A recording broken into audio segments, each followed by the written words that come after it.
Welcome to another episode of Whitetail Rendezvous, coming to you 6 days a week as we interview whitetail experts and hear their traditions and personal stories of the hunt. Learn more about the latest gear, discover proven tips, and the latest strategies so you can make your next hunt a success. Now, here's your host, Bruce Hutchin. Whitetail Rendezvous is pleased to announce a partnership with GoHunt.com. Who's GoHunt.com? Well, if you're a DIY hunter, you need the information at GoHunt.com/insider.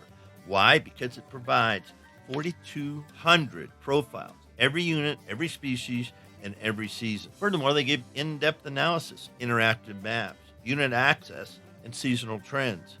Draw odds are very important, and they give you the most accurate information in the business. All this is available when you go to GoHunt.com/insider. Make sure you use promo code WR when you join Insider. You'll get a $50 gift card for GoHunt.com Gear Shop. Remember, when you become a member of GoHunt.com/insider, you're going to get a $50 gift card to Go Hunt Gear Shop.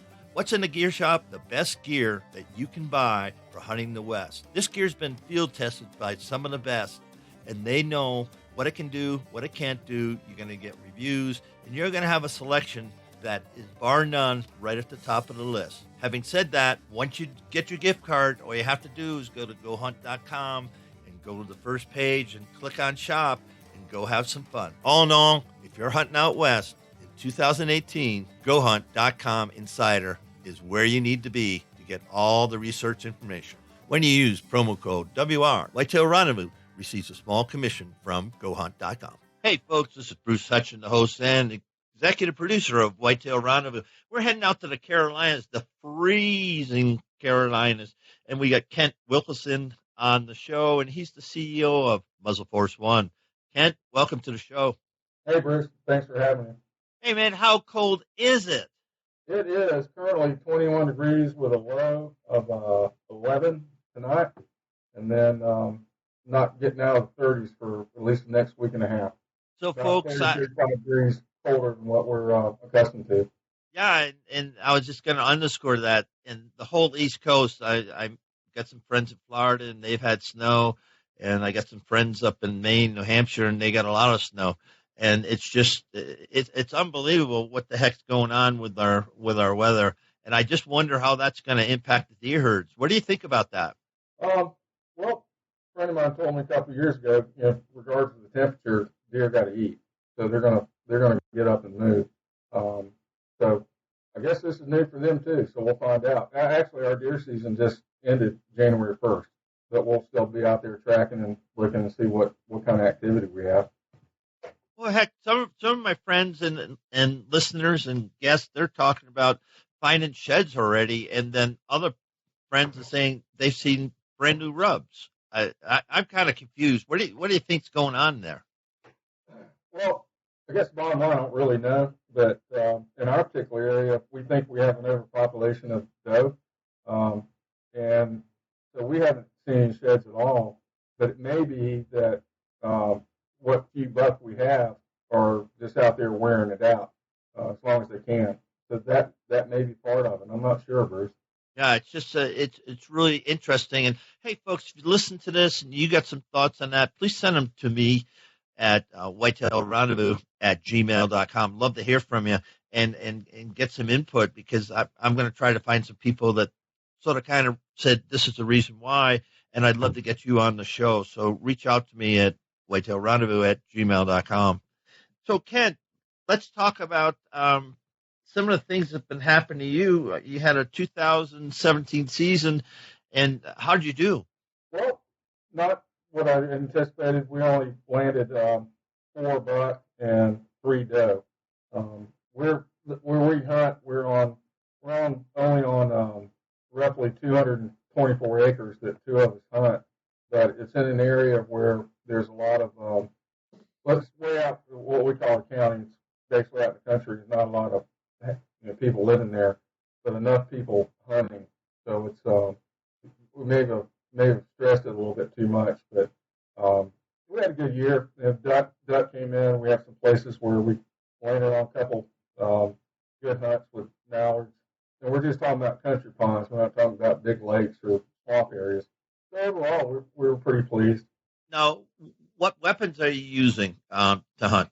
Well, for the fowl, I'm using a Remington 1100 and an 870, and then for deer, I'll switch back from 30-30 Marlin to what I'd actually prefer to shoot would be it's a 308. Well, actually, it's 25-06 Browning bolt action, so that's my weapon of choice. Do you shoot a 308? Well, I do have a 308, but it's an older 1972 quarter, so it's not a good for me. It's too heavy and too old, but it's a pretty good gun. Yeah, because Peterson Ammunition match grade brass. They sent me a box of 308, and I'm just trying to find somebody that reloads themselves, and send it out to them. Not reload, but roll your own. All right. Now talk to me in the you talked to me in the warm up. You started getting the waterfowl hunting. How did that come about? Well, I've never done it before, and on that land I was talking about that we hunt, it's got about a 12-acre pond on it, and kept seeing them come in, so I started looking into it, and have a couple friends out of Mississippi and actually here in eastern North Carolina that had really been into it. And our dove population used to be a lot of dove and quail here, and it's virtually, especially quail, it's virtually gone. And I'd never ever even thought about waterfowl. And I was out there in a lawn near the pond and heard this noise come over I hadn't heard before. I guess guys that hunt waterfowl know what I'm talking about, but it's a real unique sound when a flock comes over just when they're cruising. It's almost like an airplane, not near as loud, but you just don't know what it is. And just to see the basically God's creation come around and circle the pond, and a couple, 2, 3, 4 of them will break loose and land on the pond, and then they'll circle 6 more times. And that's what I grew up on, was dove hunting, and kind of brought back that passion, I guess, or interest in going after waterfowl. And it's really, I had a lot of fun doing it. Yeah, I've shot some geese and ducks in my past. Haven't done it of late, but I love the evening flight, and they come down and they just start buzzing the trees or the grain or however you set up the marsh, whatever. And it's really unique because that sound is unique to birds as the wind's going across their feathers. But they're darn good eating. And yeah, that was really, to me, it was really cool. Yeah, it is, and they're great eating too. The mallards I eat come out of Canada, grain, so they're pretty much grain fed. So treat them right, and there's some god awful wonderful meals that you get off those birds. Yeah, I'm looking forward to that. We haven't eaten any of them yet, but they're in the freezer. So when you look at everything that you're doing with Muzzle Force One, why don't you catch me up, because it's probably been 18 months or so since we last talked and you were getting the company off the ground. So where are you at, and really tell the people what the heck it does. Well, I guess go back from the beginning, that I was sitting in a deer stand, basically had a 180-degree window to shoot from, but being a left-handed or right-handed shooter really cuts you down to maybe 180, 190. So anything off to your far right would be, have to move in the stand. So in any case, I'm sitting there, and sure enough, a 6-point buck shows off to my right, and he's looking dead at me. And I'm trying to figure out how to scoot over. I'm covered, but you can still see my head, and I'm trying to figure out how to cut over. And basically, I was trying, if I could switch to the left hand, then that would solve a lot of the movement problem. Anyway, guy put it in my head to come up with a strap. There's a way you can strap up with your shoulder strap, but this one actually works independent of that, and it's just a real simple loop that attaches to the same place your shoulder strap does, and the binder doesn't affect the effectiveness or how the shoulder strap works, but it allows you to get that grip where you can, from your muzzle force, your forehand grip, whether it's your right hand or left, and pulling that rifle tight to your shoulder, giving you that confidence that you can make that shot, whether you're at 50 yards or we're not in a place where there's many places you're going to be much over 100 yards, but a couple guys, friends of mine down in Texas, they take those 200 or 300 yard shots and freehand. And so, obviously, if you can brace up on something or use a stick or lean against a tree or deer stand, but this actually you can use it both at the same time with all those situations. But if it's a freehand shot, this is going to really steady your shot down to where you can hold that target even after your first shot. And if you're doing leather or bolt action, then it'll allow you to recharge your weapon and stay scoped on your target so if you need to make that second shot. So that's really where it all started. Now, the product's made of leather or webbing, or what's it made of? Well, we have, yes, it's that webbing that you might find on backpacks and whatnot, as far as what we call the tone. Got 11 different positions because some people like to be a little closer to their muzzle end, or they might like their grip a little, further back towards the stock. So you got that, it's basically about 8 inches variance to where you can adjust that. And then the loop part, we have synthetics and we have cloth. And we also were fortunate enough last year to run into, we were out in Indiana doing some homeschool testing and ran across an Amish group. It was a leather shop. And I took one of the synthetics and I said, can you guys make this? And they have. And it's actually been one of our strongest sellers here and in Germany. So, yeah, they're both cotton, synthetic, and fully leather. Now, we're talking about rifles. What about shotguns? Because we were talking about bird hunting, and boy, to get steady when you're swinging through, a bird. Does it work there? It does. Where it doesn't work on particular shotguns, like on 1100, which is a pump, well, the 870 is too, but it doesn't allow to recharge that weapon without coming down a strap. So as far as pump action rifles, it's not your ideal tool to use. But other than that, yeah, for shotguns, the semi, then it works just fine, just like on any other rifle. Now, if somebody wanted to see a video, are you up on YouTube? We are not on YouTube, but we have videos on Instagram and Facebook, and of course we have our regular Gmail account where you access all of that. And what does that run? What's one Muzzle Force One run? What do you mean? How much does it cost? The synthetics and cottons are $24.95, and the leather, the full Amish leather, is $39.95. And they just go to muzzleforce1.com to order? Yeah, muzzleforce1.com, or if they want to have any questions, we can go to muzzleforce1@gmail.com. All right. Now, you did mention that you're already in Europe. I find that interesting. How did that come about? Stefan, who's in Germany, Hessen, Germany, found us on Instagram, and he already had a huge presence with, he's got a couple different sites where he does tests for different rifle manufacturers, and he contacted us, and he actually came to Florida last year, and we met and put something together, and we set up a sister company there. It's called Soundhammer, or SH1, and the problem with Muzzle Force is apparently the Germans still have a strong stigma against military, and so they don't want anything that's actually gun related for some reason. And so he came up with Soundhammer and actually got hooked up with a magazine, I think it's called Jaeger, and they do a lot more driven hunts than we do using dogs. They don't have any turkey. They do have different types of deer, but a lot of what they hunt is the wild boar. So that's where Soundhammer came from, and Soundhammer roughly translates to wild boar hammer. So he's got control over the European market, where we're concentrating on right now the U.S. market and Canada. So the reception in Europe's been pretty good, or is it just okay?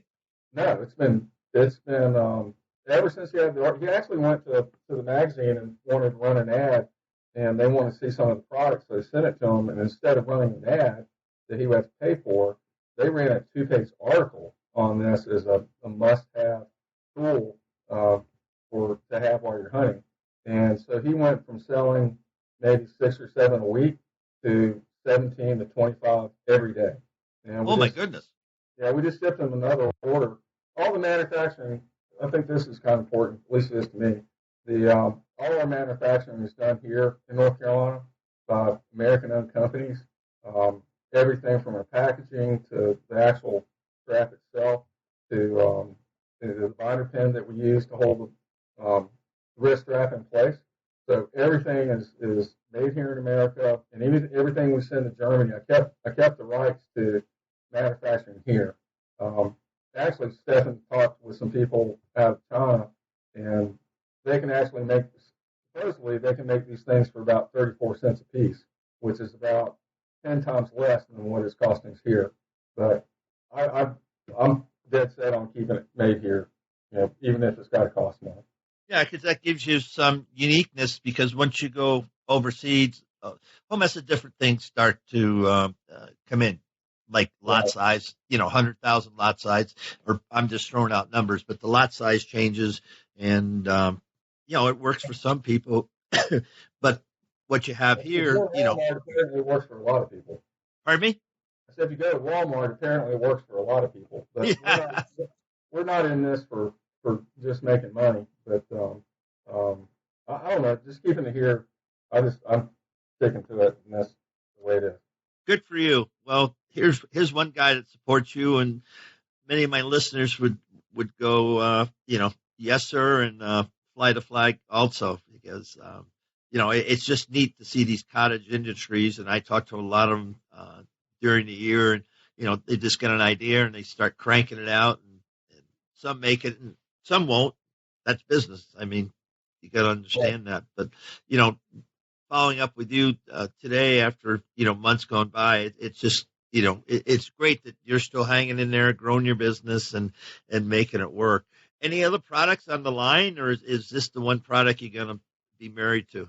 Well, we're actually, this is kind of a little bit of a unique kind of tool for hunting, but Stephen has come up with a clothing line, which is hunting, which is oversaturated here, but apparently there it's not too bad. It's pretty unique design he's come up with. So they 40% of their outerwear has to be orange or greater. And here in North Carolina, I don't know about Colorado, but here in North Carolina, if you got an orange hat on, you're good. So that's the only thing that this coming out now. We're actually talking to a guy named Brian, which is called Mr. Stealth Mode in Hawaii. For some reason, Hawaii's been a big seller for us, and we're looking to start. We started working on a distributorship down in Texas, and talking to Justin Wegner with something guru. I can't remember it right now. And then Chris Helms is helping us out. Hal Johnson's helping us out. So a lot of people are sticking their neck out a little bit for us and see if we can get this thing rolling and just getting it out there. I mean, and you too, Bruce. You're helping us out a lot too. Appreciate that. Yeah, when I was doing prepping for your show, Brian. How do you say Brian Magliba? I think so. He's the stealth mode. Yeah, stealth mode guy. He's nuts.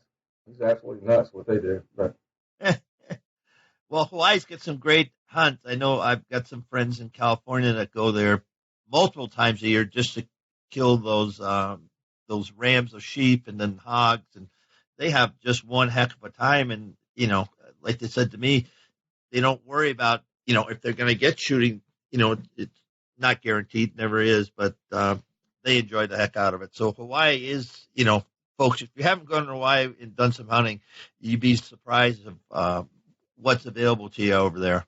Yeah, absolutely. And so Justin doesn't get mad at me. Justin's site is called Hunting Product Guru. So I had a brain fart there for a minute. That's okay. And I saw him. Didn't he do? He did a review of your product, I think. He did. And Okay. he does a lot of work with one of the box clubs that's more for archery, not for hunting.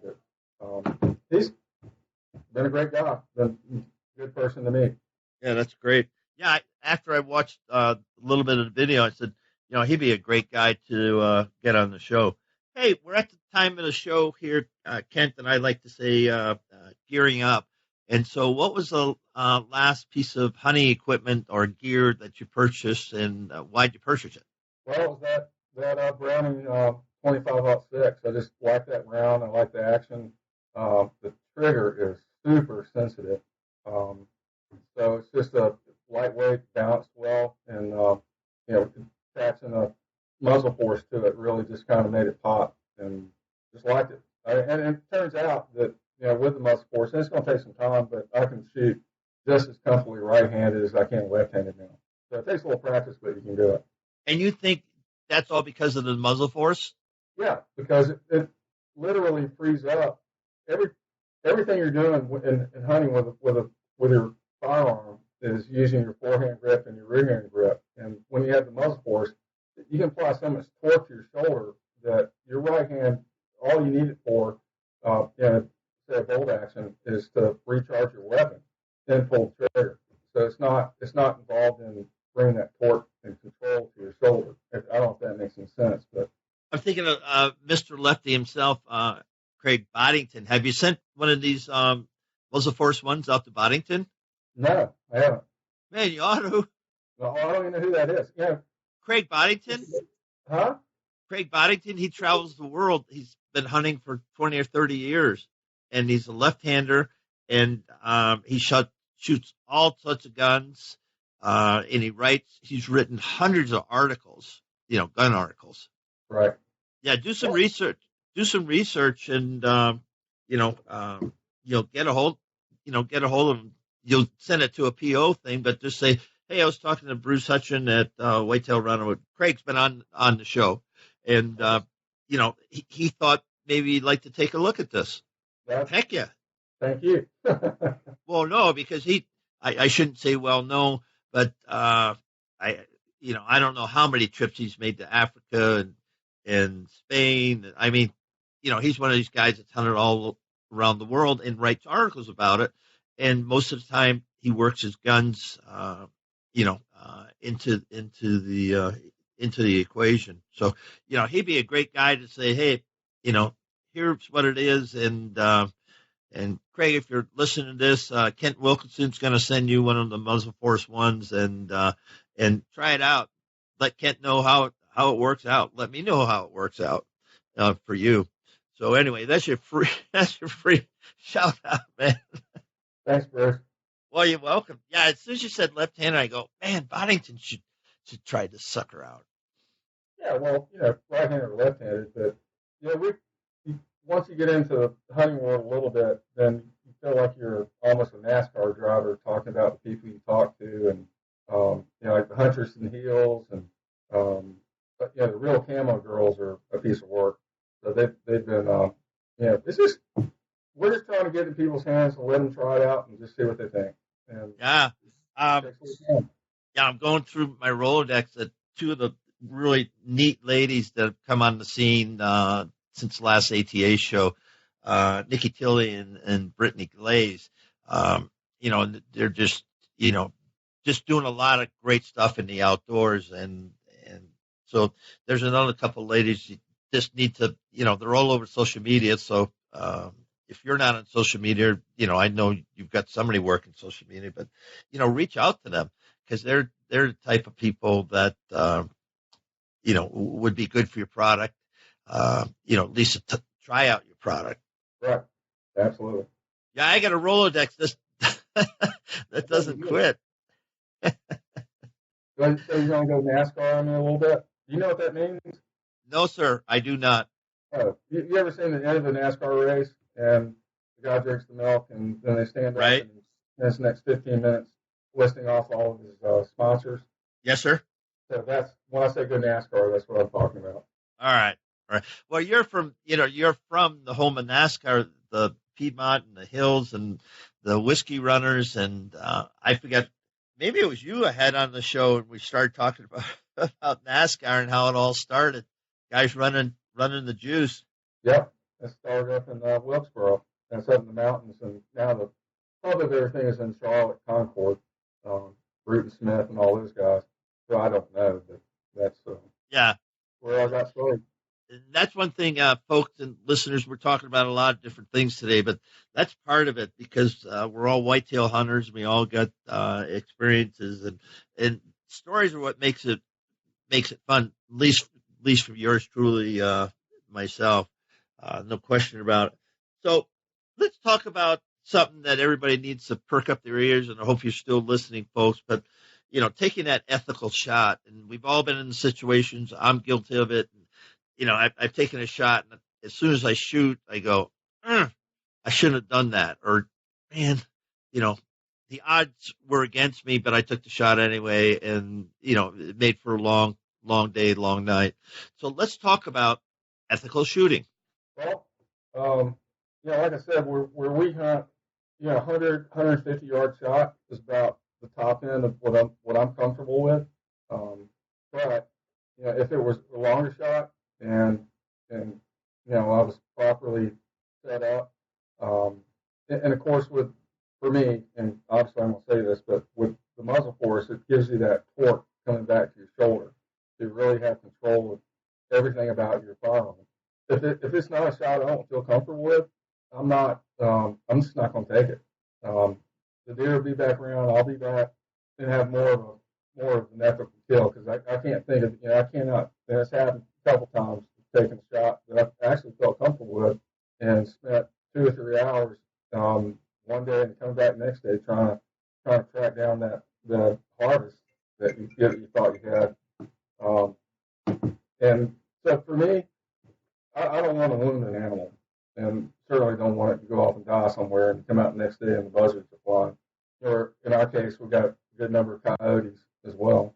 So I'd rather take that safe, sure kill. And I guess the selfish part of it is I don't want to spend 2 or 3 hours out tracking something. That's just being honest about it. So if I can take that 50 to 100 yard all day long, and anything beyond that, for me personally, I'm gonna think about that twice. But we don't have an opportunity for anything much longer than 150 yards. At least where we hunt. Thinking about that, I like to say to everybody that you got to know your ethical kill range. Now, some guys, I've seen them shoot 800, 1,000 yards, and when they pull the trigger, that critter or target, is hit and hit very well. But for most of us, we can't do that. So it comes back to, when I used to shoot a compound, what was my, paper plate, 8 arrows, 6 arrows in that paper plate, what range was that? Same with my crossbow. And all my rifles are dialed in, that, pretty much they're dead on at 300 yards. But even though you say that, terrain, wind, rain, snow, you throw all these ingredients in there, maybe that 300-yard shot goes to 150 yards. But you have to decide that because, as I said at the outset, I've had some of those long night shots because I screwed up. Right. And that's not fair to the critter. And that was a long time ago. And today on the farm where we hunt, if you wound a doe and you don't get her that evening, then in the morning, whenever, she's going to be eaten. Right. No question about it. Well, it goes back to what you're comfortable with and just knowing your limits.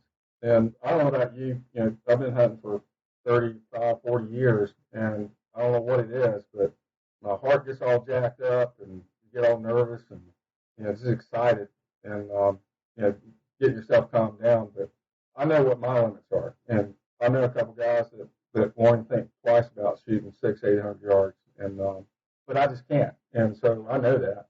And so I'm just not going to take that shot. So not that other people can't. You're right. They can.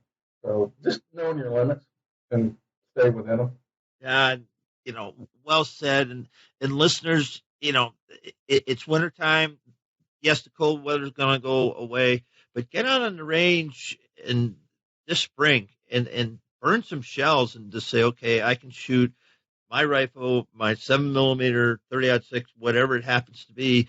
I can shoot that consistently and get a nice group, at 350 yards. And Right. so, when you see that buck at 400 yards with your rangefinder, well, I'll just take a shot. I'll put the crosshairs on their back and pull the trigger, and we'll see what happens. If you're thinking that way from this guy, just don't do that. Stalk him, get closer, let him go to live another day. Call it what you want, because I guess what I want to say here is we're watched in how we do things. And you might not think, wow, this wouldn't happen or that wouldn't happen. People know what the heck you do. Your kids know what the heck you do. And so you're teaching all the time. And so be a good teacher. I guess that's my 2 cents. Kent? Yep, I agree 100%, Bruce. I'm trying to look here. You hunt with a crossbow, right? I do. Now, why did you start hunting with a crossbow? Old football shoulder injury.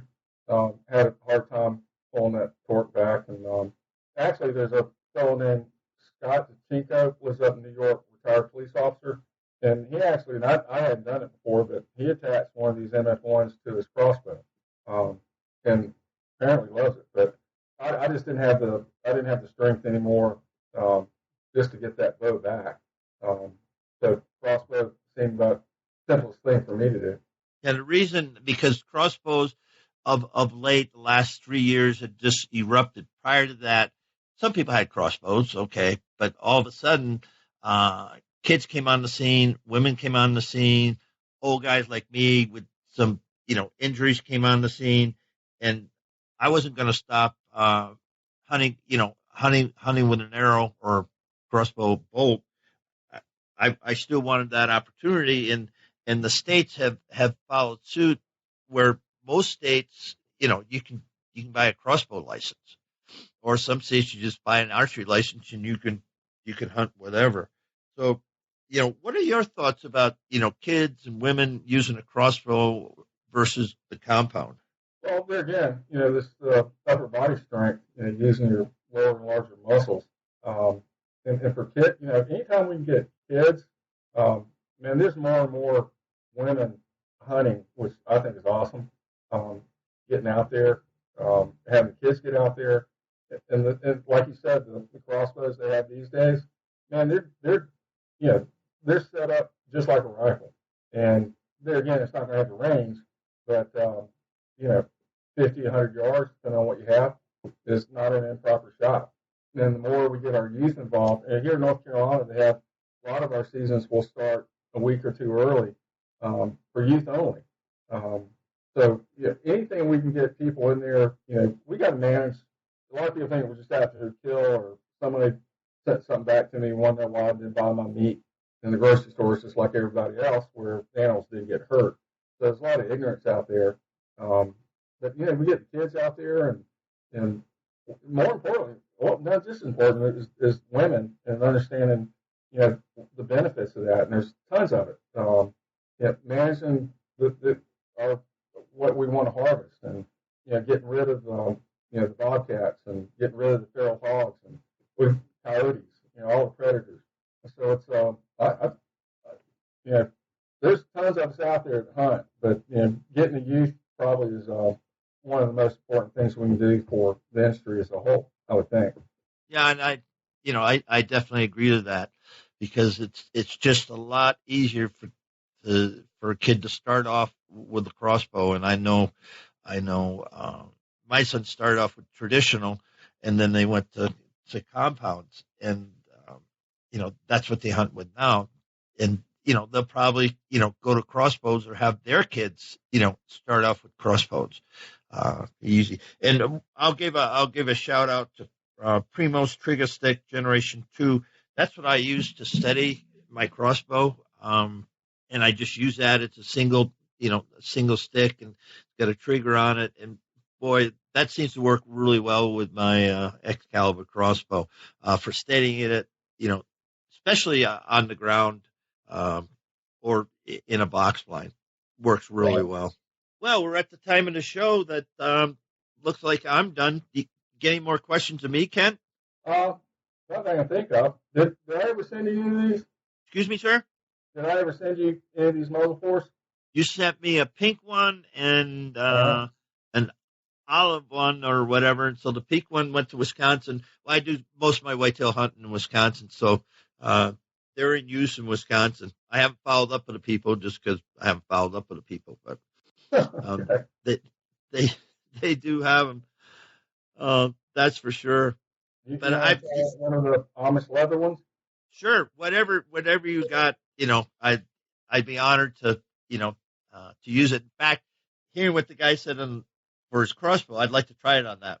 Oh, yeah, we got some video up on our Instagram showing Scott when he used his and his grouping as well. Yeah, because crossbows, once you get them set up, I mean they're pretty deadly. They're not pretty deadly. They are. They're very accurate. You still there? Yes, sir. All right. Well, I'm going to wrap the show, Ken, and on behalf of thousands of listeners throughout North America, Kent Wilkinson, CEO of Muzzle Force One, it's been just an honor, a privilege. It's been a lot of fun to have you on the show today. Bruce, thank you so much. I really appreciate what you're doing, and good luck in the future. Next up is a good friend, Larry May. Larry is a school teacher down in Kentucky, Tomahawk, Kentucky, to be exact. And he also has Full Range Outdoors. Now, Full Range Outdoors is a self-filming hunting show, but it's more than that. It gets into the hunting tradition. It gets into why we need to get kids into the outdoors. Larry's been a guest about 18 months ago, and I'm so happy to have him back. And he's going to spin some stories and let us know what's been happening at Full Range Outdoors. Thanks for joining us. Be sure to tune in tomorrow for another episode of Whitetail Rendezvous, where you can listen and learn from the experts so you can be more successful on your next hunt. Until next time, listen, learn, and succeed.